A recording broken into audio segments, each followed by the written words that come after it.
아멘. 네, 호산나 중창 귀한 찬양 감사합니다. 오랜만에 룻기 본문으로 제가 다시 섰는데요, 특히 요즘 시대에 우리에게 많이 필요한 복음인 것 같습니다. 룻기는 그리스도인들이 살아가는 일상을 덤덤히 그려놓은 책입니다. 혼란의 사사시대에서 이스라엘 나라의 기틀이 잡히는 사무엘서로 넘어가는 다리가 되는 책이기도 하고요, 그리고 다른 성경에 잘 등장하지 않는 룻과 나오미와 또 보아스의 그 삶과 성품이 잘 드러나는 책이기도 합니다. 그리고 여기에 나타나는 모압 여인 룻은 다윗의 족보를 통과해서 나중에 예수님의 족보에까지 나오는 여인이 되기도 합니다. 룻기 1장 1절에서 한 사람의 가정이 설명되었습니다. 그 사람의 이름은 엘리멜렉입니다. 뜻은 나의 하나님은 왕이시다 입니다. 사사시대의 혼란스러운 또 암울한 그 시대에 이 룻기의 시작이 나의 하나님은 왕이시다, 그래서 마치 왕이 계시지만 왕이 없는 것 같이 살았던 이스라엘 백성들에게 너희들의 진정한 왕은 하나님이시고 바로 지금 이 시간에도 우리의 왕은 하나님이시다 라고 말씀하면서 이 룻기의 시작을 하고 있는 것입니다. 그런데 이 이야기가 곧 아주 커다란 슬픔 가운데 빠져들고 맙니다. 이야기의 주인공으로 시작되었던 엘리멜렉이 죽습니다. 그리고 그의 두 아들도 죽습니다. 그리고 부인과 이렇게 며느리만 덩그러니 남겨지고 고향 땅 베들레헴에서 소식이 들려옵니다. 여호와께서 자기 백성을 돌아보사 양식을 주셨다. 돌아보셨다는 말은 파카드, 방문하셨다는 말인데요, 여호와께서 친히 방문하셔서 양식을 주신 겁니다. 양식이 없었다는 땅에 양식을 주신 거죠. 그리고 이 두 여인은 그 소식을 따라 한 가닥 희망을 품고 빈 털터리가 되어서 고향 땅 베들레헴을 향합니다. 그리고 베들레헴에 도착한 뒤에 본격적으로 이 베들레헴 살이를 시작하는 부분에 오늘 본문이 있습니다. 저는 오늘 여러분과 이 본문을 통해서 하나님의 긍휼을 드러내는 삶이 어떤 삶인가, 그리고 영안이 열려서 우리가 미처 발견하지 못하고 있었던 하나님의 은혜를 우리는 어떻게 발견할 수 있는가를 여러분들과 함께 나누어 보고자 합니다. 여러분, 사람이 하나님의 긍휼을 드러내는 삶을 어떻게 살 수 있겠습니까? 첫 번째는 하나님이 주신 것을 기억하고 그것을 이웃과 나누는 삶을 통해서입니다. 아까 1장 6절에서 여호와께서 양식을 주셨다고 말씀했습니다. 여호와께서 자기 백성의 아픔을 돌아보셨습니다. 친히 방문하셨습니다. 그리고 흉년으로 힘들어하는 백성들에게 양식을 주셨습니다. 베들레헴은 빵집이라는 뜻입니다. 그런데 그 빵집에 빵이 없었습니다. 그리고 하나님께서는 마땅히 빵이 있어야 할 곳에 빵을 채워주셨습니다. 우리가 코로나를 지나면서 자꾸 코로나만 기억합니다. 전혀 겪어보지 못한 일들을 1년 가까이 겪었기 때문에 어쩌면 우리는 그동안에 우리가 무엇을 가지고 있는지도 알지 못하고 망각하고 그렇게 있었을 수도 있습니다. 여러분, 우리는 무엇을 가지고 있었습니까? 원래 하나님께서 주셨던 양식, 그리고 이제 새롭게 주신 양식입니다. 이 양식은 단순히 쌀이나 빵이 아닙니다. 우리의 인생이고 평생을 올려드리는 하나님 앞에서의 우리의 예배, 그 가운데 임재하시는 하나님의 임재하심이고, 그리고 우리의 삶을 오늘에 이르게 한 하나님의 은혜입니다. 이 양식은요, 하나님이 우리의 삶에 세워주시는 기초입니다. 여러분, 우리 신앙생활의 기초는 말씀과 기도입니다. 말씀의 기초는 우리로 하여금 십자가의 복음의 핵심을 전하게 하고, 기도의 기초는 우리로 하여금 항상 하나님 앞에 우리가 서 있게 합니다. 이것이 하나님이 우리에게 주신 것들입니다. 하지만 이것들을 사용하려면 준비가 되어 있지 않으면 불가능합니다. 물론 어느 정도 가능할 수도 있습니다. 삼손같이 때때로 될 수도 있습니다. 하지만 늘 능력이 나타나진 않습니다. 그러면 어떻게 해야 합니까? 하나님을 기억하고 긍휼을 베풀려면, 복음을 전하려면, 눈물로 기도할 수 있으려면 반드시 선행되어야 하는 것이 있습니다. 그것은 말씀에 나타난 하나님의 마음을 알고 또 기도 가운데 그 말씀을 내 삶에 녹여내기 위한 몸부림이 있어야 합니다. 그제서야 우리는 주님의 명령을 준행할 준비가 되어가는 것입니다. 무조건 긍휼을 베풀려 하고 말씀만 실천하려고 하면, 또 무조건 사역만 열심히 하려고 하면 마치 윤활유가 뿌려지지 않은 기계같이 됩니다. 분명 성경적으로 하려고 하는데 삐그덕거리는 거죠. 삶으로, 하나님의 말씀을 삶으로 그 기도를 녹여냄이 없기 때문입니다. 자, 그럼 본문으로 다시 돌아옵니다. 가장 중요한 것은 백성을 돌아보사 양식을 주신 하나님의 마음입니다. 이 하나님의 마음을 놓쳐버리는 순간 우리 인생에는 계산이 들어오게 됩니다. 이익과 손해를 따지게 되고 인간관계가 삭막해지고 어느 순간에 사명은 다 사라져버리고 밥벌이 인생으로, 교회에서도 그냥 그렇게 사명만 그저 그렇게 감당하는 인생으로 전락하게 됩니다. 나에게 허락하신 하나님의 은혜를 잘 기억하는 것은 그래서 중요합니다. 우리가 베푸는 사랑, 긍휼, 구제, 이것은 내가 가진 것으로 베푸는 것이 아닙니다. 하나님께서 내게 주신 것으로 베푸는 것이요, 내가 사랑하려고 하고 내가 불쌍히 여기려고 하면 지치게 됩니다. 하지만 생수의 근원이 되시고 그 아들 독생자 예수 그리스도를 우리에게 아낌없이 주시기까지 사랑하신 그 하나님의 사랑으로 섬기고자 베풀고자 하면 아무리 퍼주고 또 퍼주어도 남습니다. 지치지 않습니다. 보아스는 부족함 없이 사는 사람이었지만 늘 하나님을 경외함으로 겸손해서 그 마음, 그 하나님의 마음을 자신이 품고 살았습니다. 그리고 항상 베푸는 인생을 삽니다. 룻이 다른 밭이 아닌 자신의 밭에 안전하게 머물게 합니다. 식사에 초대해서 같이 떡을 떼게 하고 그리고 그 떡을 자신의 초에 찢게 합니다. 얼마나 많은 것을 식사 시간에 베풀었는지 먹고 남은 것이 가지고 가기에도 무거울 정도였습니다. 물론 있으니까 나눌 수 있었겠지. 아닙니다. 여러분, 룻은 모압 여인이었다는 사실을 기억하셔야 됩니다. 지금도 이방인은 개와 같이 여기는 유대인들입니다. 게다가 부정한 모압 족속 여인이었습니다. 보아스는 기억했습니다. 그의 어머니는 가나안 땅 여리고에 살았던 기생 라합이었습니다. 보아스가 이방 여인이 겪는 아픔을 너무나 잘 알고 있었던 거죠. 그래서 이 룻을 보는 순간 자신의 어머니의 그 아픔, 그 인생이 떠올랐고 하나님의 긍휼로 그의 마음이 움직인 것입니다. 사도행전 20장에서 바울 사도는 자신이 어떤 삶을 살아왔는지 고백하면서 주께서 자신에게 하신 말씀을 나눕니다. 주는 것이 받는 것보다 복이 있다. 바울 사도는 예수님을 만나기 전에도 인간적으로는 줄 것이 많은 인생이었습니다.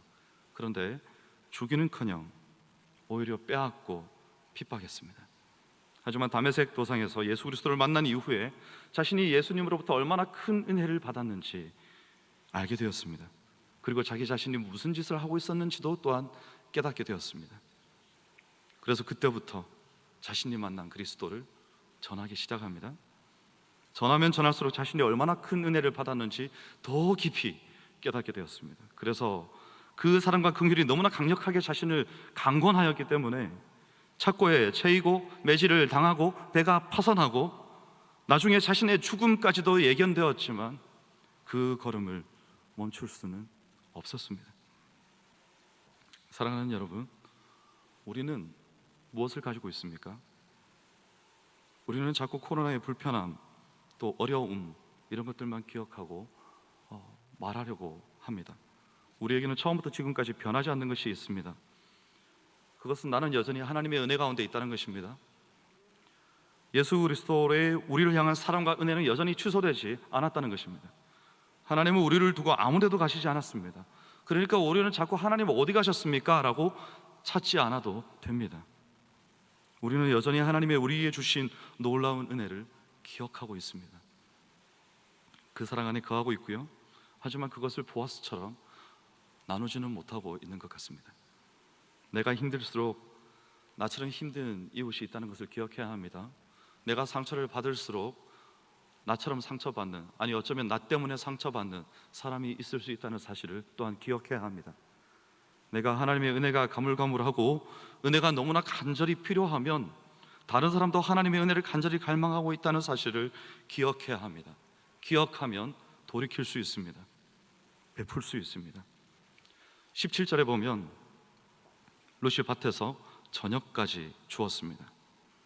본래 이삭을 줍는 여인은 곡식단 사이에 따라다니며 줍지 못합니다. 일이 다 끝나면 나와서 흘러있는 것을 주워가거나 여호와의 명령대로 모퉁이에 있는 것을 수확하지 말라고 했기 때문에 모퉁이에 있는 것들을 뽑아가지고 털어서 가지고 가는 겁니다. 근데 보아스는 오히려 곡식단에서 조금씩 뽑아버려서 그에게 줍게 하라, 심지어 함께 다니며 줍게 하고 꾸짖지 말아라. 이 엄청난 은혜를 입은 룻이 시어머니에게 돌아갑니다. 이 발걸음이 어땠을까요?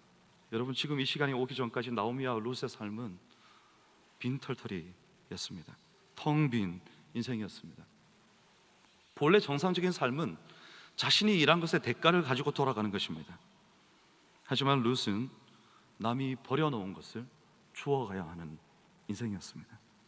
시어머니 나오미는 자신의 이름은 기쁨이지만 인생은 쓰디쓴 마라가 되어서 집에서 두문불출하고 있었습니다. 그런데 룻이 뭔가를 가져왔습니다. 양이 많은 것을 보고 묻습니다. 네가 오늘 어디서 주웠느냐? 아니죠. 네가 오늘 어디서 일을 하였느냐? 너에게 이 은혜를 베푼 자에게 복이 있기를 원하노라. 딱 보고 안 거죠. 이것은 주워올 수 있는 양이 아니구나. 눈치챈 겁니다. 그래서 누군가 룻에게 긍휼을 베풀었다는 것을 알고 말하는 거죠. 그리고 룻이 대답합니다. 그 사람은 보아스입니다. 여러분, 하나님은 우리가 누군가에게 긍휼을 베푸는 것을 결코 그냥 보아서 넘기시지 않습니다. 잠언 19장 17절에 보면 가난한 자를 불쌍히 여기는 것은 여호와께 구워 드리는 것이니 그의 선행을 갚아 주시리라. 여호와께 구워 드린다는 말은 다르게 표현하면 하나님께 저축해 둔다는 말이 될 수도 있습니다. 그러면 나중에 우리가 도움이나 긍휼이 필요하게 될 때 무시로 그리고 시시때때로 하나님께서 우리가 긍휼을 베풀었던 그 날들을 다 기억하시고 움직이시는 것입니다. 이것이 긍휼을 베푸는 자의 축복입니다. 혹시 오늘 우리는 하나님께서 우리에게 베푸신 축복이 있음에도 불구하고 내가 가지지 못한 것에 집중해서 삶의 불만을 가지고 계시지는 않습니까? 누가복음 15장에서 탕자의 형은 자신이 이미 많은 것을 가졌고 그리고 장자로서의 분깃을 받음에도 불구하고 지금 돌아온 동생이 그 동생을 위해서 아버지가 송아지를 잡고 손에 가락지를 끼우고 새 신발을 신기는 것에 대해서 마음에 불만을 나타냈습니다. 하지만 오늘 룻과 나오미는 암울한 인생, 힘겨운 삶에도 불구하고 성실하게 자신에게 주어진 인생을 묵묵히 살아갑니다. 그리고 나오미는 룻을 돌보고 룻은 나오미를 섬기고 보아스는 이 가정에 축복을 흘려보냅니다.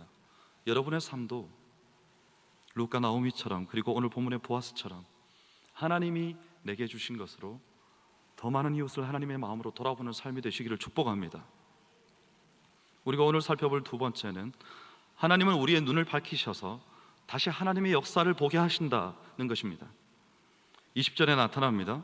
우리는 18절부터 20절까지를 읽으면서 그 호칭에 특이한 점이 있음을 발견할 수 있습니다. 18절에서는 시어머니에게 그 주운 것을 보이고 시어머니에게 드리매, 19절에 시어머니가 그에게 이르되 시어머니에게 알게 하여. 시어머니라는 말이 4번이나 등장합니다. 그런데 20절에서 시어머니라는 단어가 사라지고 갑자기 나오미가 나옵니다. 그리고 룻은 또 며느리로 바뀝니다. 호칭의 변화를 통해서 지금 내용에 뭔가 반전이 있다는 것을 우리에게 알게 하려는 것이죠. 왜냐하면 나오미의 이름 뜻이 기쁨이기 때문입니다. 저자는 룻의 이야기를 듣던 시어머니가 보아스라는 이름을 듣고 그 심경에 급격한 변화를 겪는 것을 지금 묘사하고 있는 겁니다. 그리고는 축복의 말을 쏟아냅니다. 그가 여호와께로부터 복받기를 원하노라. 그가 살아있는 자와 죽은 자에게 은혜 베풀기를 그치지 아니하는도다. 그리고 룻에게 말합니다. 그 사람이 누군지 아느냐? 그 사람은 바로 우리의 기업을 물을 수 있는 사람 중에 하나야. 여러분, 보아스라는 이름이 갑자기 나오미로 하여금 깨어나게 했습니다. 그리고 축복의 말을 쏟아냅니다. 그가 여호와께로부터 복을 받기를 원하노라. 예전 모압 땅에서 돌아올 때 1장 5절에서 남편과 두 아들이 없이 남겨졌다고 앞선 본문이 적고 있습니다. 이때 두 아들은 앞에 다른 구절에서와 달리 아들을 일반적으로 뜻하는 벤, 바님 이런 게 아니고 어린아이를 뜻하는 옐레드였습니다. 옐레드는요, 말 그대로 어린아이입니다. 지금도 이스라엘 땅에 돌아다니는 스쿨버스 뒤에 옐레드의 복수형이죠, 옐라딤이라고 적혀 있습니다. 그 말은 아이들이 타고 있다는 뜻입니다.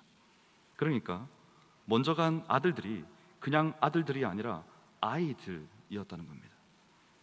나오미는 잃어버린 두 아들을 생각하면서 이제 기업 물음, 즉 씨앗을 꿈꾸는 겁니다. 나오미에게 아이들이 없다고 굳이 표현했던 것은 나오미에게 꿈도 없고 소망도 없었음을 함축한 것이었죠. 다음 세대가 끊어진 것입니다. 가문의 대가 없어진 것이죠. 하지만 이제 나오미는 하나님의 섭리하심을 통해 보아스라는 이름을 듣고 난 이후에 눈이 밝아진 것입니다. 이제 더 이상 내일이 없이 오늘을 버티는 삶이 아닙니다. 자기를 모압 땅에서 돌아오게 하신 여호와, 그리고 오늘 우리의 눈에는 예수님을 닮은 이 보아스라는 이름을 가진 하나님께서 자신의 삶에 필요한 것을 채우려 하시는구나 하는 것을 본 것입니다. 코로나의 위기로부터 우리에게 주어진 불안감은 물리적인 것, 그리고 바깥을 향하는 것이었습니다. 내가 병이 걸리면 어떡하지? 우리 교회는 앞으로 어떻게 되는 거지? 우리 나라는 앞으로 어떻게 되는 거야?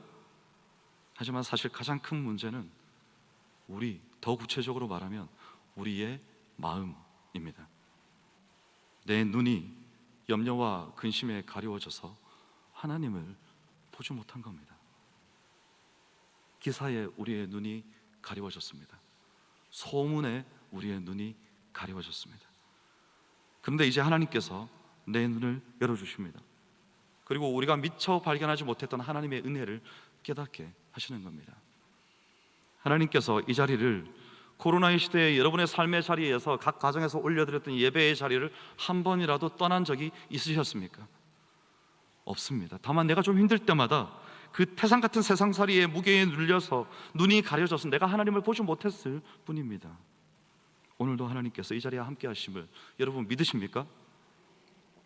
텅 빈 인생, 죽어가는 생명을 꺼뜨리지 않으시고 그 심지를, 그 그루터기를 남기시고 지켜주시는 하나님, 그 하나님을 신뢰하시기를 바랍니다. 우리는 이미 하나님께로부터 받은 것이 있습니다. 그것은 하나님의 파카드, 방문하심이요, 일장의 표현을 하시면 돌보심이요, 그분께서 우리에게 허락하신 양식, 신앙생활의 기초, 말씀과 기도가 여전히 우리에게 살아 있습니다. 그 돌보심이 여전히 우리 곁을 울타리가 되어서 하나님의 까나프, 날개가 되어서 덮고 계시는데 우리는 내 눈이 가려서 보지 못하는 것입니다. 하나님께서 우리의 눈을 열어주시기를 원합니다.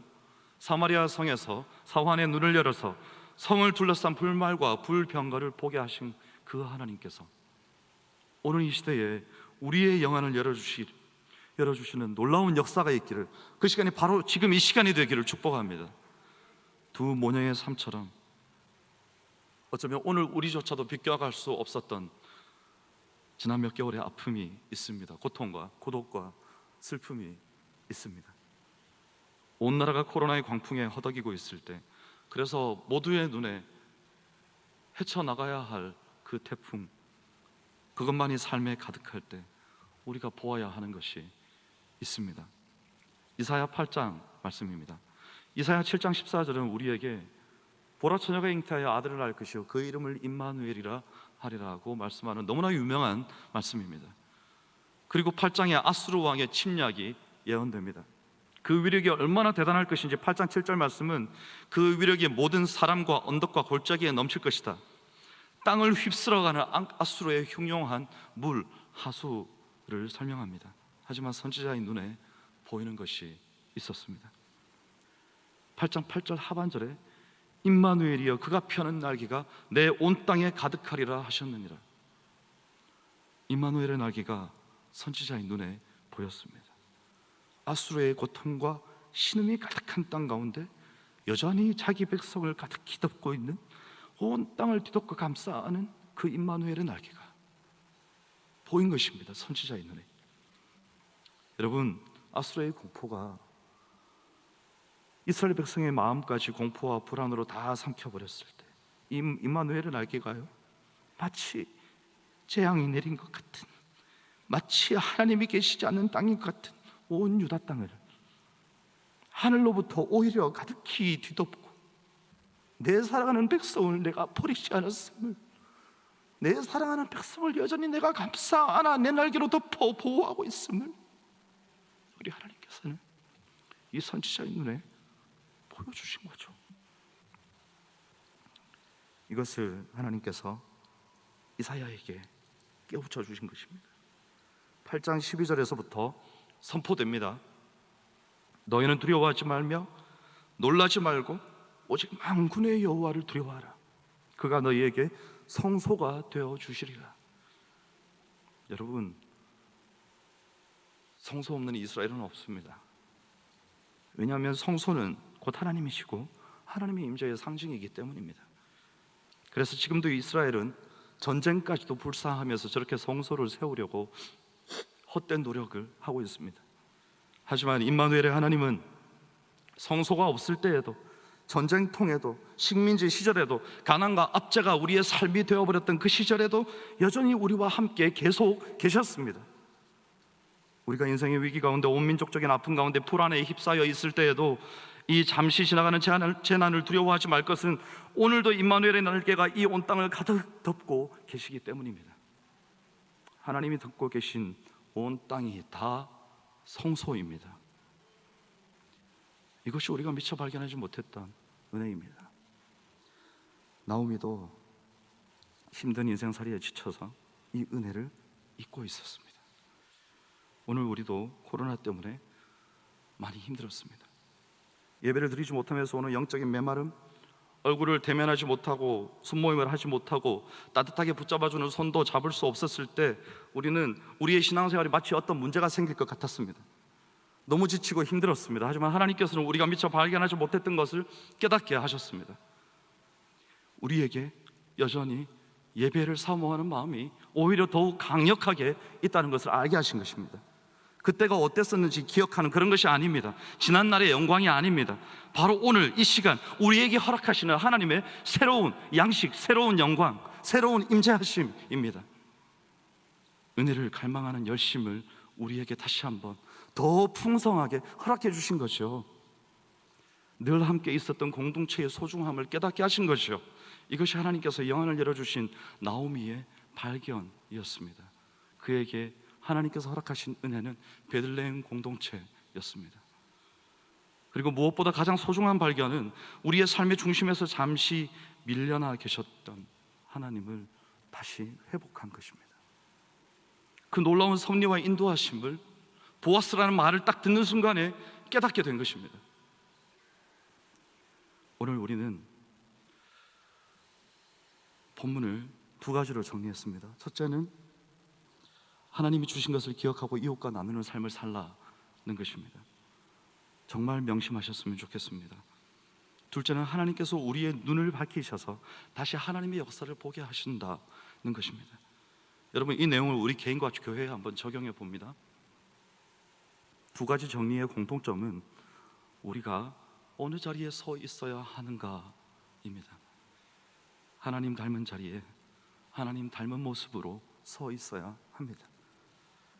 하나님의 미랄이 되어서 나오미와 룻과 같은 인생들에게 죽고 썩어져서 하나님의 생명을 공급하는 보아스와 같은 삶이 되어야 합니다. 교구와 부서에 새로운 일꾼들이 선출되고 또 인선되고 있습니다. 인사철이 되면 내게 힘든 일이 주어지지 않을까 움츠러들게 됩니다. 하지만 지금 우리는 사상 초유의 위드 코로나 시대를 살고 있습니다. 누군가 공동체가 무너지는 자리를 떠받칠 수 있어야 합니다. 구멍이 나서 누수가 되는 부분을 누군가는 막아야 합니다. 슬픔과 고통, 고독 가운데 몸부림치는 우리의 이웃들을 주님께서 우리에게 그렇게 하신 것처럼 우리도 주님께서 우리에게 허락하신 사랑의 날개와 구제와 긍휼로서 말씀과 기도로서 감싸 안을 수 있어야 합니다. 자영업을 하시는 성도님들이 위기에 몰려 있습니다. 얼마 전에 실직하신 분을 신방하고 왔습니다. 폐업의 위기에 있는 분들이 있습니다. 오랜 기간 신앙 공동체에서 소외되어서 마음의 병이 들어서 신앙생활이 식어가고 있지만 어쩌면 오늘 이 자리에도 피곤하고 힘들고 지쳐있는 몸을 이끌고 주님의 은혜를 갈망하면서 와서 앉아 계신 분들도 있지 않겠습니까? 우리의 눈을 들어서 우리가 서 있어야 하는 자리를 볼 수 있어야 합니다. 하나님께서 우리를 필요로 하는 곳에 우리를 보내시면 순종함으로 감당하는 헌신과 희생이 필요합니다. 최선을 다해서 긍휼을 베풀고 하나님께서 우리에게 영안을 열어주셔서 함께 우리의 교회를 다시 세워야 하는 것입니다. 그 일을 누군가가 하는 것이 아니고 바로 내가 하는 것입니다. 하나님의 은혜와 긍휼과 임재하심이 가득한 충영교회가 되도록 말씀을 가슴에 새기고 기도에 무릎을 꿇고 주어진 자리에서 죽도록 충성하는 여러분이 되시기를 바랍니다. 그래서 우리가 기도할 때마다, 밤에 잠들 때마다, 아침에 일어날 때마다 주님, 제가 부끄럽지 않게 해주십시오. 하나님 앞에서 부끄럽지 않게 해주시고 성도와 역사 앞에서 부끄럽지 않게 해주십시오. 그 부끄러움을 안고 내가 나중에 주님 앞에 서지 않게 해주십시오. 내가 하나님 앞에 섰을 때 하나님께서 나는 네가 너무나 사랑스럽고 영광스럽다 고 말씀하시는 하나님의 사랑하시는 자녀가 되게 해주십시오. 이런 고백이 우리에게 있어야 하지 않겠습니까? 이제 새롭게 교구와 부서와 모든 공동체를 시작하는 이 시점에 하나님께서 우리에게 무엇을 원하시겠습니까? 우리가 알고 있다면 왜 외면합니까? 우리가 알고 있다면 왜 뒷걸음질 칩니까? 우리가 알고 있다면 왜 누군가가 해주기를 바라고 있습니까?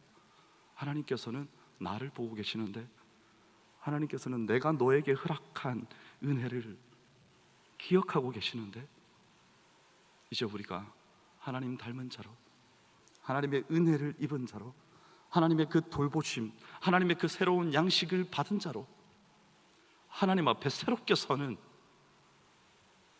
이 시기가 되기를, 위드 코로나를 무서워하지 아니하고 우리와 함께 하시는 하나님을 경외하는 주의 백성들이 되시기를 주의 이름으로 축원합니다. 기도하겠습니다. 하나님, 오늘도 하나님께서 우리에게 허락하신, 우리에게 주신 것을 기억합니다. 그리고 나눌 수 있기를 원합니다. 코로나로 가려졌던 우리의 눈을 다시 밝혀주셔서 우리가 함께 다시 하나님의 역사를 보게 하여 주시옵소서. 함께 세워가는 우리 충영교회 공동체가 되게 하여 주시옵소서. 감사드리며 예수님 이름으로 기도하옵나이다. 아멘.